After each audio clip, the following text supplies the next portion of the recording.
En esta ocasión hablaremos de los ciclos de vida de las plantas, algo muy importante que permite entender los secretos de su funcionamiento. En general, desconocemos los detalles por los que pasa el desarrollo de estas. Basta para observarlas y cuidarlas que a la vista sean organismos llamativos, agradables o chistosos, que atraigan la atención, aunque no entendamos realmente lo que vemos. Los ciclos de vida son importantes porque explican muchas facetas misteriosas y fascinantes por las que pasan los organismos durante su desarrollo. Por pequeñas e inconspicuas, las células masculinas son desconocidas para la gran mayoría, y desde luego su funcionamiento representa otro gran misterio. No menos sorprendente resulta comparar la estructura de un musgo con la de pastos, o la de estos organismos con la de las algas. Hay que preguntarse si realmente vemos las mismas fases del ciclo de vida, u observamos fases diferentes. Y en este sentido, hay que preguntar qué sucede con las primeras plantas vasculares, qué es lo que surgió del agua para colonizar la tierra. ¿Era algo parecido a una alga, o a un musgo o helecho? ¿O por qué no, a alguna planta con flor? La historia evolutiva de los eucariontes, organismos con membranas en el interior de sus células, ha sufrido muchos cambios hacia el presente, resultando innovaciones que ocurrieron en el pasado. Los cambios implican transformaciones en la morfología, en la fisiología, en la forma de convivir con el medio ambiente en el que se desarrolla y la forma en la que se adaptan para generar esa interacción entre el mundo físico y la vida. No son surgimientos espontáneos que siguen una línea de especialización. Son el resultado de intentos de muchos grupos de plantas por aprovechar las circunstancias del medio ambiente y lograr una mejor interacción. En las algas microscópicas y macroscópicas, lo que observamos es el gametofito, un cuerpo con número cromosómico N, mientras que cuando las plantas colonizan las partes emergidas de los continentes, lo que se desarrolla con mayor fuerza es el esporofito, y este tiene una carga cromosómica 2N, por lo que los organismos enfrentan de manera distinta al ambiente en los dos medios. El ciclo de vida en las primeras plantas vasculares, aunque se parece mucho al de los helechos, tiene grandes diferencias. Por ejemplo, estas primeras plantas sobre el continente no tenían hojas, carecían de raíces, el sistema por el que se movió el agua era muy distinto y aparentemente funcionaba de forma también diferente, comparado con el resto de las plantas que viven sobre el continente. Los helechos, en contraste, tienen un gametofito más pequeño que el de las plantas que primero colonizaron la Tierra. Y también en el gametofito no hay tejido conductor, mientras que las primeras plantas terrestres sí tenían tejido conductor. Hay que recordar que el gametofito es la fase que es típica de las algas y que cuando se coloniza el medio terrestre se va haciendo más pequeño e inconspicuo. Continuando con la comparación rápida y superficial de los ciclos de vida, se ve cómo en el grupo de las gimnospermas representado por los pinos aparecen las semillas, mientras que estas no estaban presentes en los grupos anteriores. Además, el gametofito en estas plantas es retenido dentro de las esporas, mientras que en la gran mayoría de las plantas anteriores el gametofito crecía fuera de la espora. De esta manera se sigue acumulando adaptaciones y diferencias a través del tiempo entre los grupos de plantas. Otro paso importante en la diferenciación de los ciclos de vida se da, por ejemplo, en las plantas con flor. En ellas, además de tener esta estructura colorida y a veces con aromas atractivos, se producen frutos. Ningún grupo anterior tenía estas adaptaciones, que son típicas del esporofito de las plantas con flor. Estos cambios muestran cómo los diferentes linajes a través del tiempo geológico fueron adquiriendo adaptaciones que les hicieron únicos y ejemplifica cómo entender los ciclos de vida aclara los procesos por los que pasan las plantas en su desarrollo. Una de las grandes diferencias en los ciclos de vida es el momento en el que se lleva a cabo la meiosis, donde hay recombinación de los cromosomas y reducción en su número. En las algas, la meiosis ocurre inmediatamente después de que los gametos se unen para formar un cigoto, reduciendo la fase 2N en el ciclo de vida solo al cigoto, porque de inmediato se reduce al número cromosómico N a través de la meiosis. En contraste, otros organismos como las plantas, que invadieron el continente, tienen meiosis gamética, en donde antes de que se formen los gametos, se forma un cuerpo macroscópico al que llamamos gametofito, y del que solo algunas células se convierten en gametos funcionales que eventualmente se fusionarán para dar lugar a otro cuerpo macroscópico, pero ahora 2N, con la fusión de los gametos, y este formará un cuerpo multicelular, el esporofito. Un cambio importante entre los organismos con meiosis cigótica y aquellos con meiosis gamética es la dominancia del esporofito sobre el gametofito. Así, por ejemplo, en los helechos y los musgos se nota la diferencia de inmediato. En los musgos, el gametofito son todas sus hojitas verdes y el esporofito es el pedicelo con una cápsula terminal, mientras que el gametofito del helecho se reduce a una estructura microscópica que tiene forma de corazón, como se ve en la imagen, y el esporofito es la planta que comúnmente conocemos. Cambia la relación de dominancia entre gametofito y esporofito. Lo mismo sucede en las hepáticas. El esporofito es realmente pequeño e inconspicuo, mientras que el gametofito es de mayor talla. Condiciones extremas de esta dominancia se ven en las coníferas y en las plantas con flor, en donde el gametofito se reduce a unas cuantas células. En el caso de las plantas con flor, el gametofito femenino se reduce a 7 células con 8 núcleos y el gametofito masculino se reduce en la mayoría de los casos a 3 células. Las plantas sobre el continente tienen un ciclo de vida que involucra alternancia de generaciones, y con ello se quiere decir que hay dos fases con organismos multicelulares.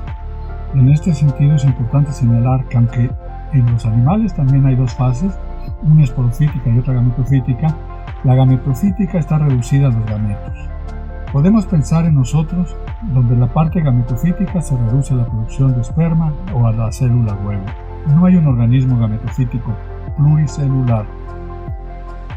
Otro señalamiento que es importante mencionar es el caso de las algas, en donde el gametofito es multicelular, pero el esporofito se reduce al cigoto. Este ciclo de vida se llama aprobióntico. Un tercer caso son las briófitas, como los musgos o hepáticas, en las que también hay alternancia de generaciones, pero ahora con cuerpos macroscópicos tanto en el gametofito como en el esporofito. Sin embargo, en comparación con las demás plantas terrestres, es el gametofito el que domina y el esporofito depende de él para su existencia. Este ciclo de vida se conoce con el nombre de diplobióntico. En contraste, el resto de las plantas que viven sobre el continente tienen gametofito. Los helechos, licopodios y artrofitas. Se hace más grande. Además, los dos se vuelven independientes y son de vida libre, lo que contrasta con las primeras plantas que se atrevieron a colonizar las partes emergidas del continente. Uno de los eventos más importantes en la historia de la Tierra fue la colonización de las partes emergidas de los continentes, es decir, que la vida saliera del agua y se estableciera sobre el continente. En cuanto a las plantas, esto requirió, como hemos visto, de un cambio en la dominancia de las generaciones en el ciclo de vida. Mientras los organismos fotosintéticos vivían en el agua, dominaba el gametofito. Cuando salen a colonizar y establecerse sobre el continente, el esporofito se vuelve dominante. No solo eso, sino que en las dos generaciones, tanto la ploide como la diploide, se establece la presencia de organismos multicelulares, que es algo que no sucedía mientras los organismos fotosintéticos vivían en los cuerpos de agua. Otro aspecto importante en esta transición del agua al continente es la protección que se le da a la célula huevo y a los anterozoides para que no se sequen debido a que su desarrollo se da lejos del agua o desprotegidos de un entorno húmedo. Esta protección de las estructuras reproductores incluye la forma en la que se va a llevar a cabo la fertilización y desde luego la protección del embrión.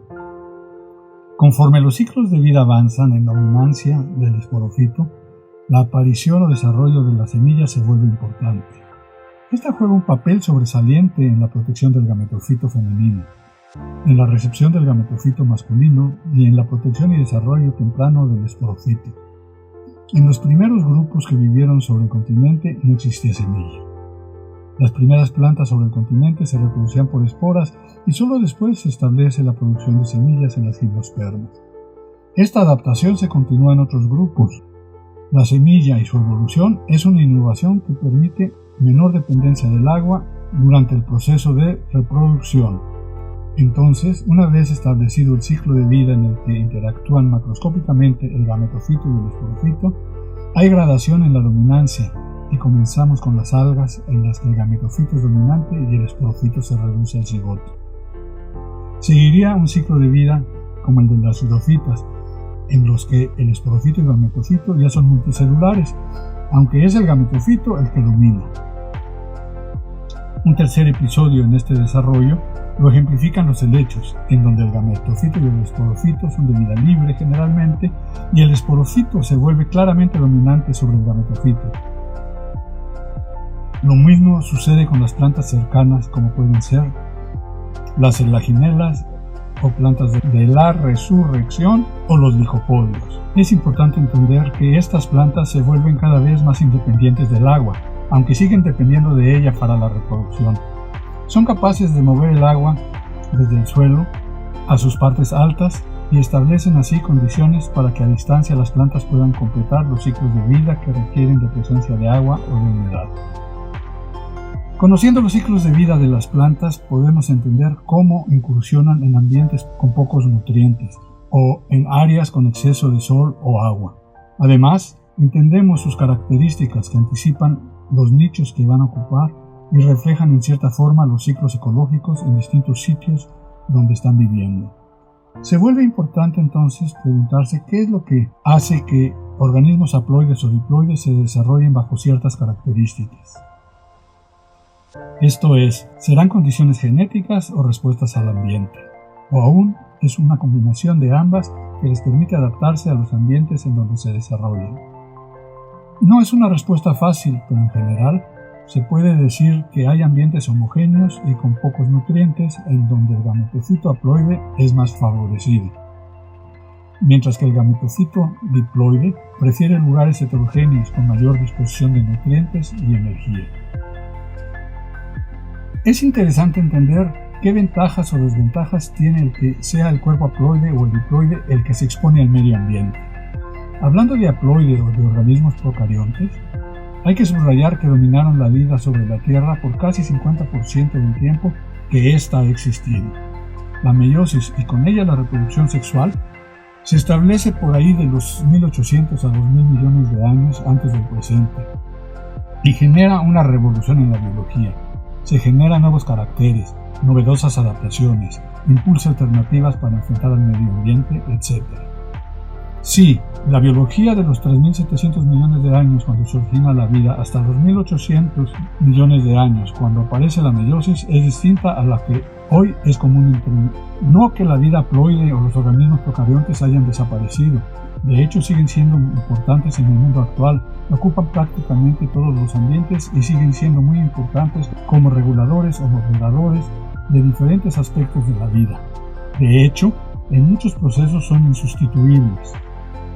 Pero es un hecho que los organismos que adquirieron la meiosis han sido capaces de generar una mayor diversidad. Hablando de plantas, innovaron con las raíces, hojas, sistema vascular y procesos reproductivos.